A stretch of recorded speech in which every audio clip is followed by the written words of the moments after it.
The first time I found the photograph, it felt like touching something warm that should have been cold.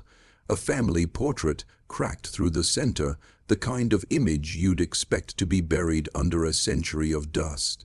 But someone had tried to hide it only recently, as if the past itself were still dangerous. In that dim room, with the ceiling groaning under the weight of time, I couldn't shake the feeling that I wasn't supposed to be holding it. Or that the people in the picture weren't supposed to be standing that close. The young man's hand resting gently on the woman's shoulder, her smile stiff and frightened, his posture almost proud, and the faint ink on the back faded into a grey whisper, Etta 1894. What chilled me wasn't the look of them, but the knowledge that this wasn't a wife and husband, not the way the town later insisted it was. This was a boy, her sister's son, marrying a woman who had raised him, taught him to read, and tucked him into bed long before he knew what it meant to desire anyone.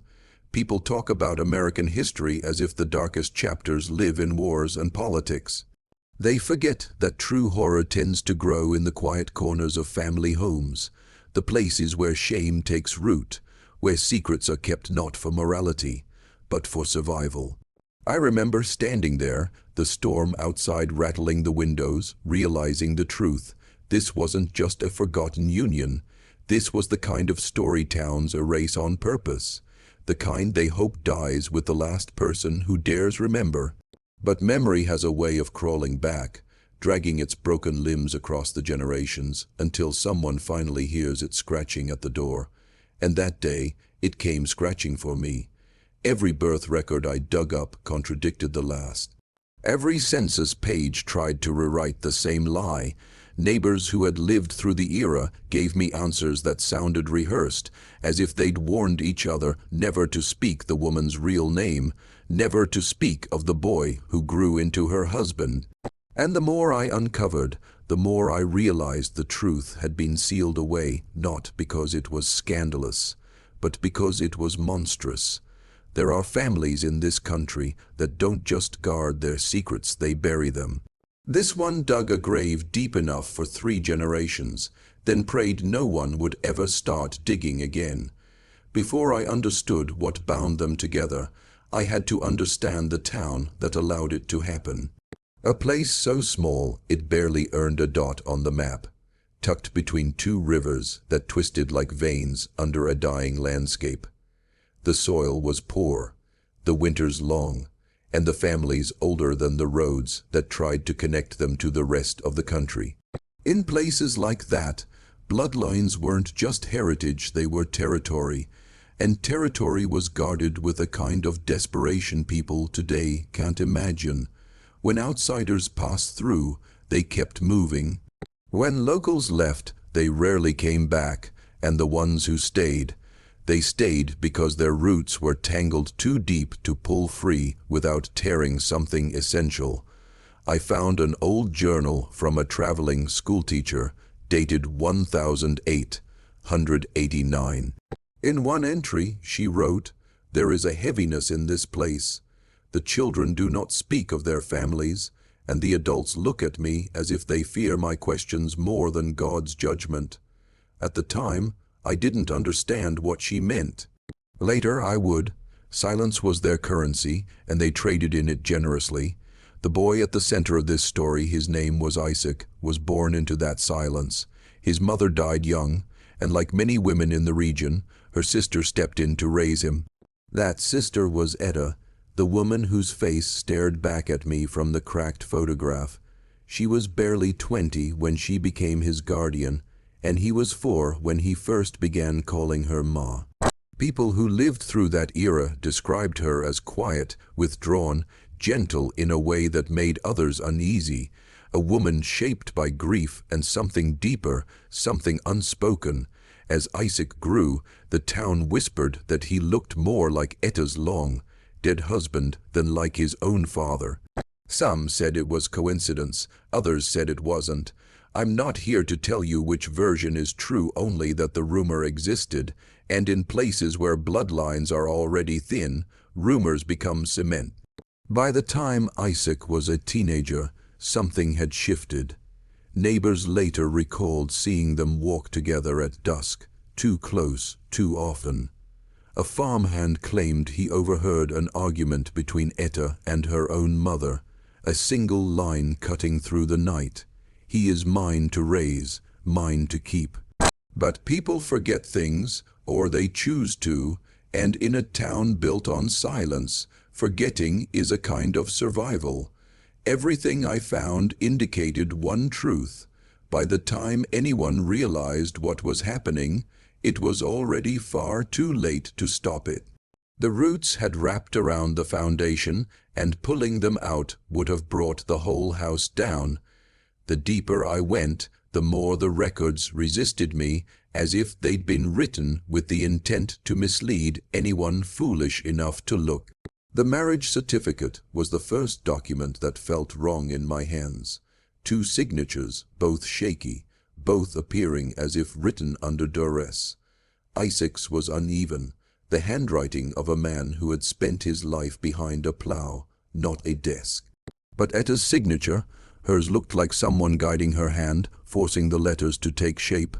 And the date beside them, inked darker than the rest of the page, suggested it had been rewritten not once, but twice. What truly unsettled me wasn't the certificate itself, but what wasn't there. No witness names, no officiant listed, no church record confirming the ceremony. It was, by all accounts, a marriage that legally existed yet spiritually never happened. When I searched the county's church archives, the pastor on duty that year left a note in a margin of an unrelated ledger. A union unsanctioned by God cannot be sanctified by man. No names, no context. Just a quiet protest buried where only the persistent would ever find it. The census the following year listed Isaac as head of household, age 19. Etta was listed as wife, age 35. The townsfolk must have known how unusual it looked, but they let it stand. In communities ruled by scarcity, people grow accustomed to looking away. Confrontation becomes a luxury, and the truth becomes a threat no one wants to entertain. I interviewed a woman in her late 90s, the last living person who claimed to have known them. Her voice trembled when she spoke of Etta, not out of fear, but something like pity. She said Isaac never dated girls his own age, that he never seemed to understand the concept of courting at all. He followed Etta like a shadow, she whispered. Not because he wanted to, but because he didn't know he could step into the light. When I asked her how the town reacted to their marriage, she shook her head slowly, as if searching for a memory she'd long tried to drown. "We didn't react," she finally said. "That was the problem. No one said a word, not his grandmother, not the pastor, not the neighbors. We all pretended it made sense, because if we admitted it didn't, we'd have to admit what had been happening in that house for years." She closed her eyes after that, refusing to answer anything more, and I realized that the silence surrounding this family wasn't just a choice, it was a pact. One the entire community had signed, willingly or not. What finally broke the silence wasn't love or shame or even morality, it was death. Every secret, no matter how deeply buried, eventually grows a root that pierces the surface. And in this family, that root surfaced the morning Isaac's first child was born, a girl, small, premature, barely breathing. The midwife who delivered her recorded only 3 words in a notebook before tearing out the page entirely, features not typical. That missing page told me more than any document that survived. When I spoke to the midwife's granddaughter, she admitted that her grandmother carried guilt to her grave, convinced she had played a part in something unnatural simply by being in the room. The infant lived only 8 days. There was no funeral, no grave marker, no obituary. Isaac's mother, in-law, who was also, by blood, his grandmother, insisted the child be buried in a patch of earth behind the smokehouse, a place reserved for livestock and stillborn calves, not for human beings. especially not for those whose existence threatened the fragile narrative the town clung to. A second child came the following year. Another girl, this one stronger, though eerily quiet. Neighbors said she rarely cried, rarely smiled, rarely reacted to anything at all. People called her sleepy-eyed, the kind of term used when adults don't want to acknowledge what they're really seeing. She died at 5 years old. Fever, they said, but the doctor who signed her death record left the cause line blank. By then, the community had begun to fracture. Some insisted the family be left alone. What's done is done. Others whispered that the land itself was cursed because of what had happened, like the earth rejected the blood spilled on it. The pastor delivered a sermon about sins that reach beyond the flesh, a phrase that sent a ripple through the congregation. People knew exactly what he meant, but afterward no one dared mention it. Isaac himself changed. He withdrew, rarely speaking except to answer direct questions. His eyes, once described as lively and eager, turned hollow. A neighbor said he looked like a man walking around with his soul still inside the cradle. Etta, meanwhile, seemed to age and fast forward. Her hair grayed, her posture bent, her clothing grew darker each year. It was as if the weight of what she'd done, or what she'd allowed, was slowly bending her spine toward the ground where her secrets were buried. And here's the part that always lingers with me. No one intervened. No one tried to save him. No one tried to save her. A whole community watched a slow-motion tragedy unfold and collectively decided it was easier to let the family rot in their own shadows than to drag them into the light. If you're still watching, you're already braver than most. Tell us in the comments, what would you have done if this was your bloodline? Years later, when the house finally collapsed under its own neglect, I walked the property myself.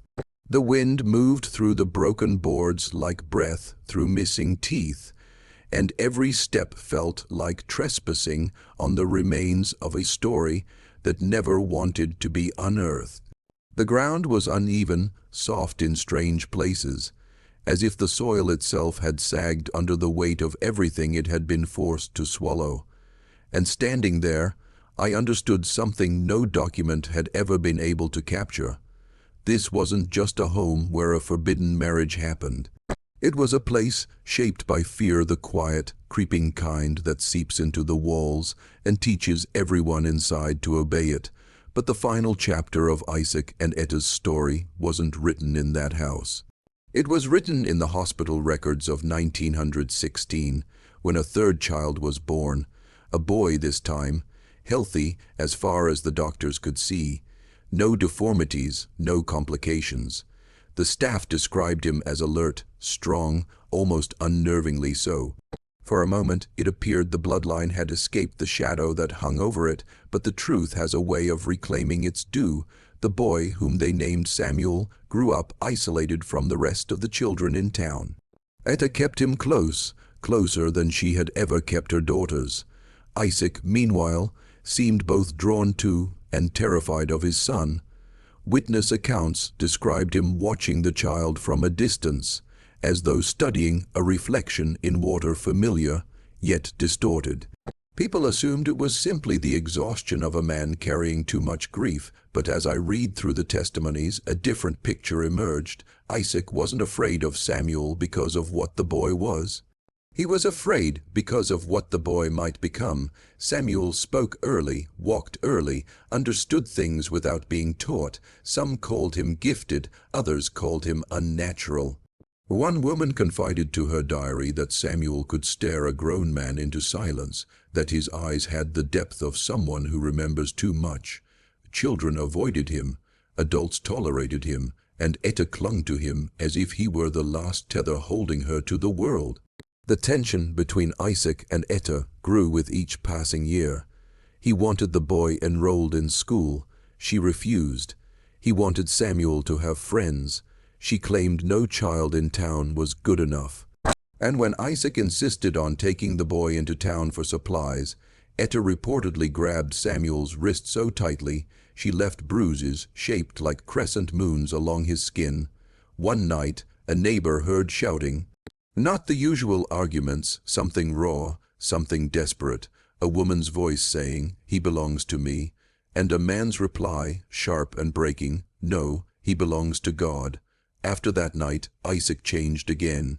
He became distant, hollow in a different way, not defeated, but resigned, as though he had finally named the thing that had been consuming him his entire life, and now he was waiting for it to finish the job. The following winter, he disappeared, no farewell, no body found, just a set of tracks leading into the woods, and none coming back out. They searched for Isaac for 3 days, though search might be too generous a word. Men walked the tree line with lanterns, calling his name with the half-hearted tone of people who already knew they wouldn't find what they were pretending to look for. On the 4th day, the sheriff declared the case closed. A man troubled in the mind, he said, likely took his own life, but no one in town believed that. What they believed, what they whispered behind closed doors, was far worse. Some said he fled.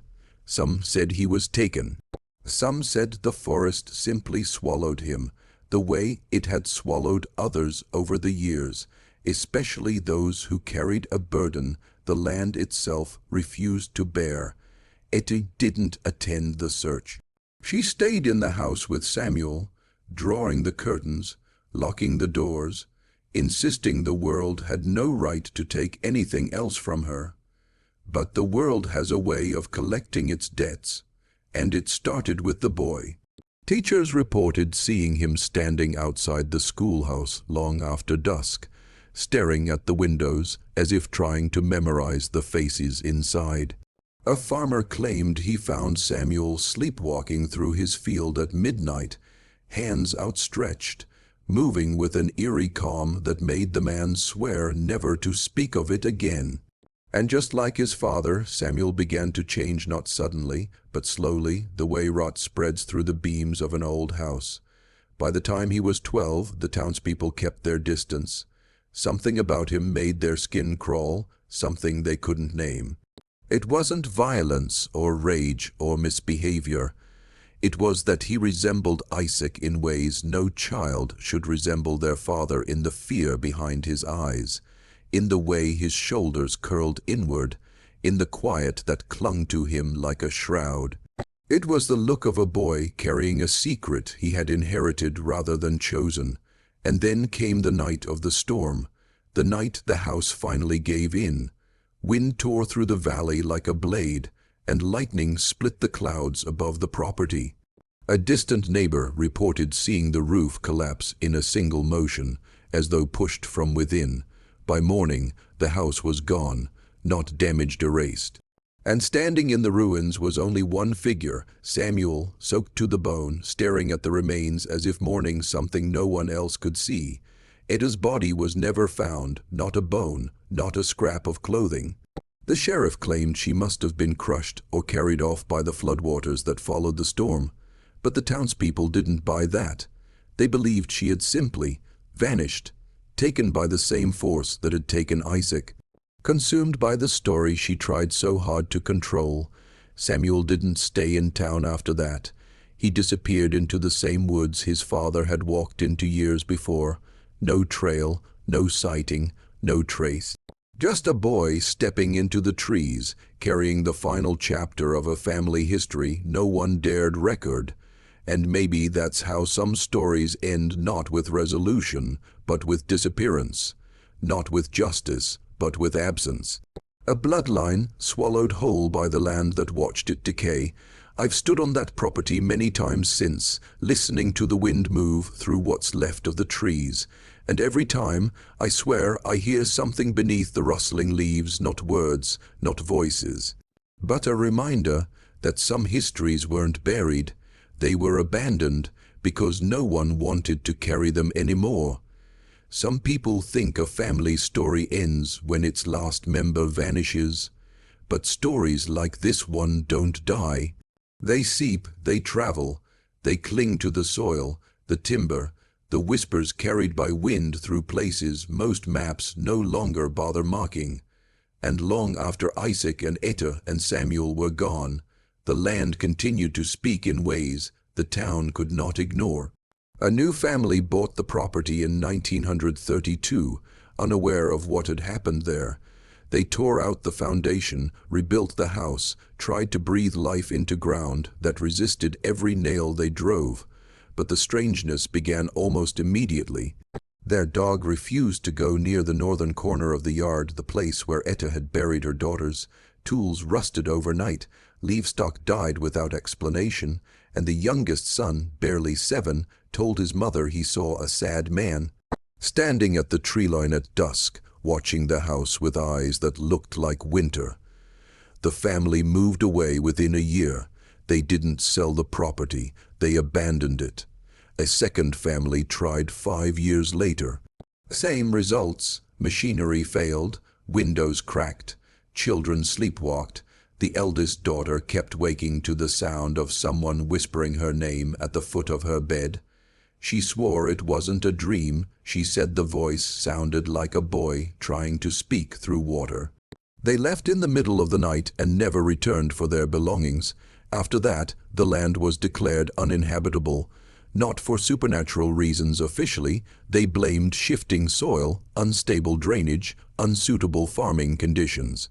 But the locals knew better. They'd known for decades that patch of earth wasn't unstable, it was tainted.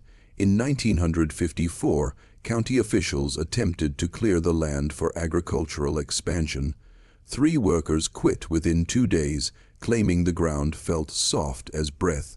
In certain places, no matter how deep they dug, one man refused to step foot on the property again after his shovel struck something he described as wood that wasn't wood. He turned pale, dropped the tool, and said he heard something move beneath the dirt. When asked what it sounded like, he simply answered, "Waking." The project was abandoned, the land was fenced off, and for decades no one dared try again, but stories travel. And eventually, one of Samuel's classmates, one of the few who remembered him, came forward with a confession scribbled in the margins of an old notebook. He claimed Samuel once told him he felt pulled by the woods, that the trees knew him, that sometimes, late at night, he could hear someone calling him by a name he didn't remember being given. When the classmate asked him who it was, Samuel had answered with chilling certainty, "My family." Whether that was memory or madness, no one will ever know. But the boy walked into those woods and never returned, and every generation since has said the same thing.